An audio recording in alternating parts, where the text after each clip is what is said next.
Hey everyone, and welcome back to a new video. Today's going to be a different type of video, a bit of a change of speed, a more static video. I am going to be talking you through how I taught myself from the age of 12 how to speak Spanish at home.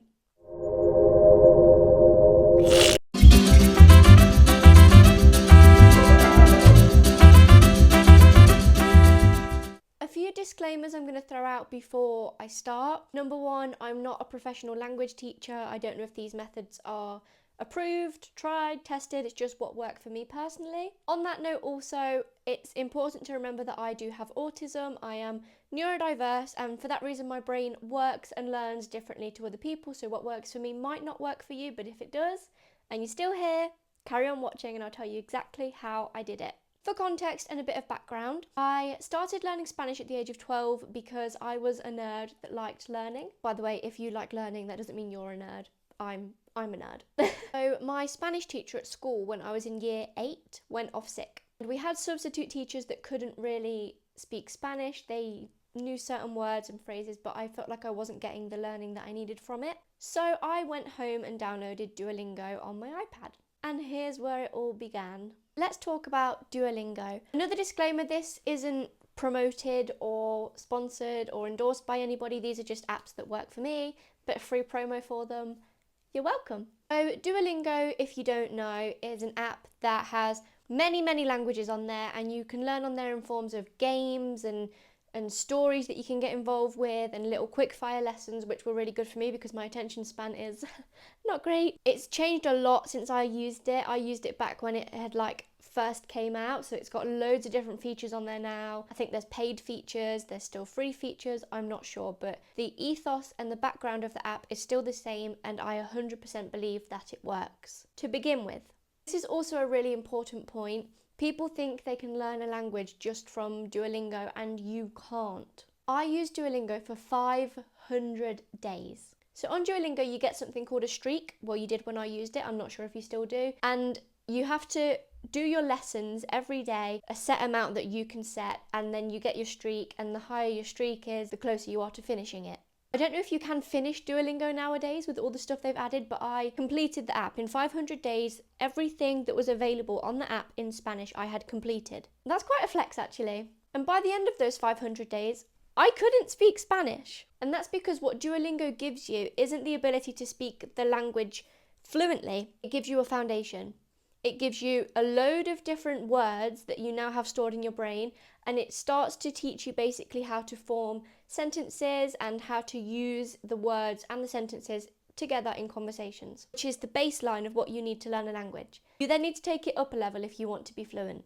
As I said, after 500 days on Duolingo, and I was strict every day, I made sure I did my streak. I had no days where I was like, oh, I'm not going to do it today. I did it every single day. Without fail, I did it. 500 days, Duolingo. I had the basics. I knew lots of words. I knew basic tenses, sentence structure. Now what? By the end of the 500 days, I kind of felt like I was in a bit of a rut, like I didn't know how to progress, but I had so much knowledge that I needed to do something with it. So that's when I started to buy books. I bought some basic books, not children's books, kind of like, I don't know, teen books, like aimed at 10-year-olds kind of thing, you know, like Captain Underpants type of vibe, in Spanish, written by Spanish authors. And what I would do with these books is I would read them, and anything I didn't understand I would highlight. Obviously I couldn't read that book cover to cover because I only had the basics. But everything I could read was a bonus, and everything I couldn't I would highlight, and I would write it down in a notepad.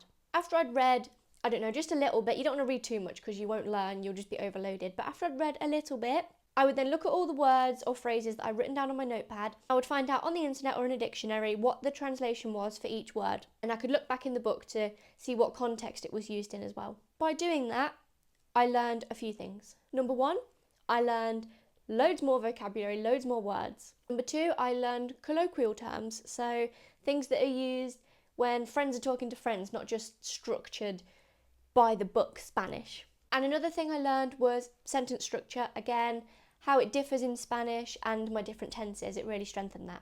Another thing I did is I bought a GCSE textbook. For those of you that aren't from the UK, GCSEs are the exams that we do at the end of high school when we are 16, and then we go to college, which is 16 to 18, based on what we get in those exams. I bought a GCSE textbook at the age of, 13. I wasn't anywhere near GCSE age yet, but I had the knowledge in that book to be able to work through it. And in that book were lots of exercises for speaking, listening, writing, and reading, which are the 4 pillars of a language. So I just worked through that book every day. I'd do a few exercises. If I didn't get it, I'd look it up, I'd go back to it. And I'd do the method where you read it, then you cover it, and then you say it, and then you check if you've got it right. And that really helped me with certain words. Like, I remember specifically being sat at my desk and struggling with the word ayuntamiento, which is town hall.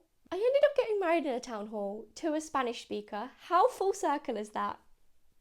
Anyway, I really struggled with that word, and I would break it down like ayuntamiento, and then I would cover it, and then I would say it again, then I'd uncover it, and I'd see if I said it right. The GCSE textbook, you can get them from W.H. Smith. I'll attach a picture of the one that I used. Were really helpful because they're meant for learners, and the exercises are really quick, so you can just do a couple here and there, and I just worked front to back, completed the book. I think this is an important time to note that you have to be all in for learning a language. You can't be half in, you can't be, I kind of want to do it, so I'll just do some this day, then I won't do some this day. You have to do it every day, you have to be disciplined. It does take years to get to the level of fluency that I am at. It takes a lot of determination, it takes a lot of effort, so you have to be actually interested in the language or it's not going to work. So now I had my foundations that Duolingo had given to me, had my extra vocabulary, my more advanced sentence structure, my advanced knowledge of tenses, and a wider vocabulary from my books and the textbook that I had used.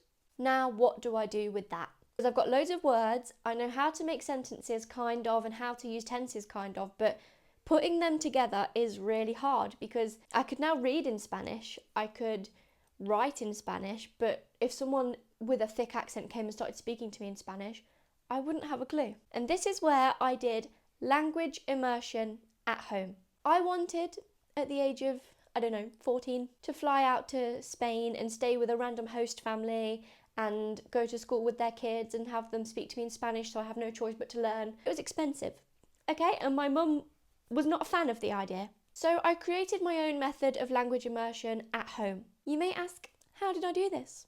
Let me tell you. I'm going to name this the Holly method, okay? This is the Holly method. The first thing that I used was the music method. Now, the music method consisted of me finding Spanish-speaking artists that I like and listening to their songs. And whilst I was listening, I would get the lyrics up in English and in Spanish, and I would follow the lyrics. And whilst I'm listening, I'm seeing that word means that word, and that word.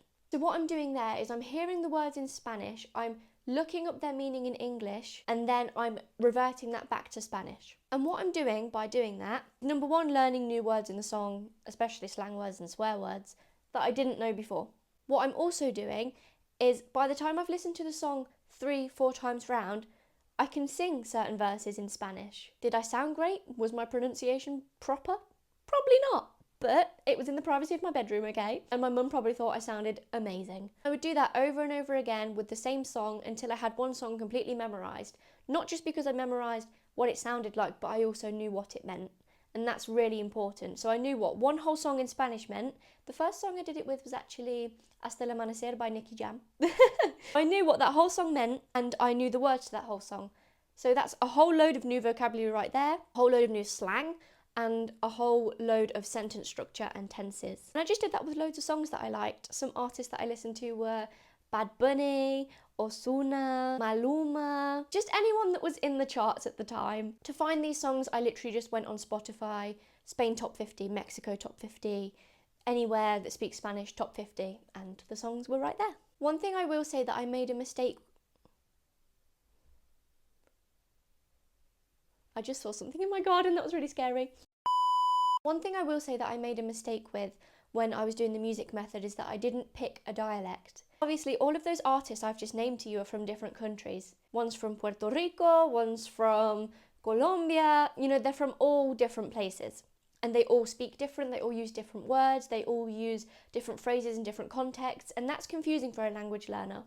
So before I move on to the second step of the Holly method, my tip to you is pick a dialect. If you want to learn Spain Spanish, Castellano, pick Spain Spanish, and when you're listening to your songs, listen to singers from Spain. If you want to learn Mexican Spanish, singers from Mexico, just while you're learning. Afterwards, you can do what you want. Step 2 of the Holly method is the subtitle method. And what this is basically watching a film or a TV series that you know front to back. For example, for me, that was The Fresh Prince of Bel-Air. I know it like the back of my hand. I've watched it since I was a little kid because my dad used to watch it. I've watched it over and over and over. So it was on Netflix. I would watch it in Spanish with English subtitles. I already know what they're saying in English because I've watched it 10 million times. Whether this be for you, High School Musical, Camp Rock, Teen Beach Movie, whatever it is. You know it. You know all the words. So now I'm listening to them saying the words in Spanish and I'm like, oh, so that's how you say that.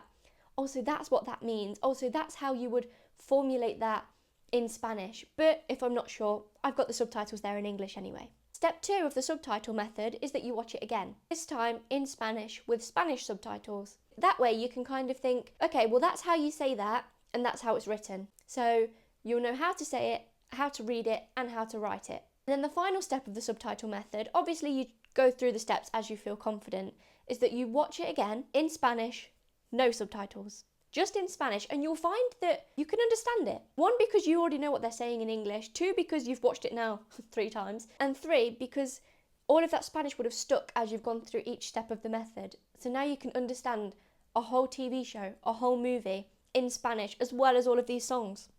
And through doing this, you are immersing yourself in the language. The final step of language immersion at home is something that you could have done from the beginning, or you can do it at the end when you feel more comfortable, because it's quite a big change. Is changing all your devices to that language. I'm speaking a lot about Spanish, but this should work for every language, I presume. I don't speak any other language, but I presume so. I changed my phone, my Xbox, my TV, any device I had that I looked at every day into Spanish, because then all of those buttons and things I had to click on that I looked at every day in English were now in Spanish. And it's the same thing that I was then thinking, oh, so that's how you say that in Spanish. That's how you say settings. That's how you say weather. And little by little, that will become normalised to you. So I never change my phone language back. It's still in Spanish now because it just becomes normal to you and you'll just end up memorising what they are. And it's just a really good way of learning new vocabulary and getting used to Spanish vocabulary without you even realising. Step 4 is the hardest stage because most of the time you have to put a bit of money into it. You can do it for free, but it's a lot less safe and I wouldn't recommend it. So I'll leave that up to you and I will just tell you the safer ways that I know about. And that is speaking to people. So speaking to people and practicing your Spanish is the best way that you are going to get confident speaking, because even though you've now got a head full of words and you know how to make sentences and you know all the slang, your mouth is not used to pronouncing those words and saying those words and speaking at that speed. It's a completely different mechanism of moving your mouth and speaking, and it has to be learned. It takes time to learn, so you have to speak to people that speak that language. How are you going to do that if you live in the middle of Cheshire? Well, one app that's really, really good is italki. So I used italki to do something called language exchange. So I would speak to Spanish speakers and they would speak to me as an English speaker and we'd kind of help each other practice. That's one thing you can do on there. Or you can just do like informal lessons where you just have a conversation with a certified Spanish teacher and they will tell you what you need to improve on, but also by just speaking back and forth in Spanish, you're improving and getting that muscle memory and learning how to be conversational. You do have to pay for the lessons. Some of them are really cheap, like £4 a lesson, but just go on there and have a look. It's free to sign up and then you can see what's available on there. Obviously, if you have the money and the means to do so, then another way to do this is just by travelling. Go to the place of the language you want to learn and speak to people.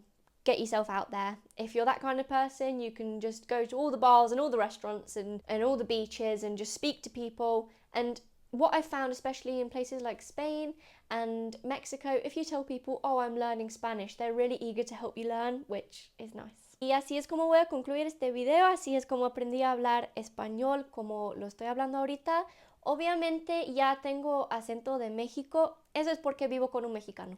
Estoy casada con un mexicano y por eso se me pega el acento. Pero para poder hablar como yo estoy hablando ahorita, tuve que meterle muchísimas ganas, muchísimo esfuerzo. Me tardé años y obviamente practico mi español todos los días. Vivo con alguien que habla español, también siempre estoy viendo la tele en español, siempre estoy leyendo en español. Nunca termina el trabajo, chavos. Tienes que estar practicando todos los días o se te va a perder. Y luego voy a chillar porque sí fue mucho esfuerzo, sí fue mucho. Here's some tips anyway. You should learn a language that you're going to use. No point in you learning Spanish if you're never going to practice it with anyone, you're never going to use it, you're never going to travel to those countries, you're never going to use it in your job, you're never going to teach it to someone else or your kids. Make sure you have a purpose for it, otherwise you won't end up practicing it and you'll lose it. And another tip is just to always appreciate culture. So if you're learning Mexican Spanish, for example, make sure you learn also about the Mexican culture, because it has a lot to do with the language and the roots of the language, and it will help when you're speaking to native speakers to be able to kind of work out the context of what they're saying. And that's it, guys. That's the end of this video. I hope this has been really helpful. That was a super in-depth of how I did it. I can break it down. I can do little videos for each of the steps in more detail. If you'd like me to, just let me know. And yeah, thank you so much for watching. We love you so much, and we'll be back in a week's time with a new video. Adios!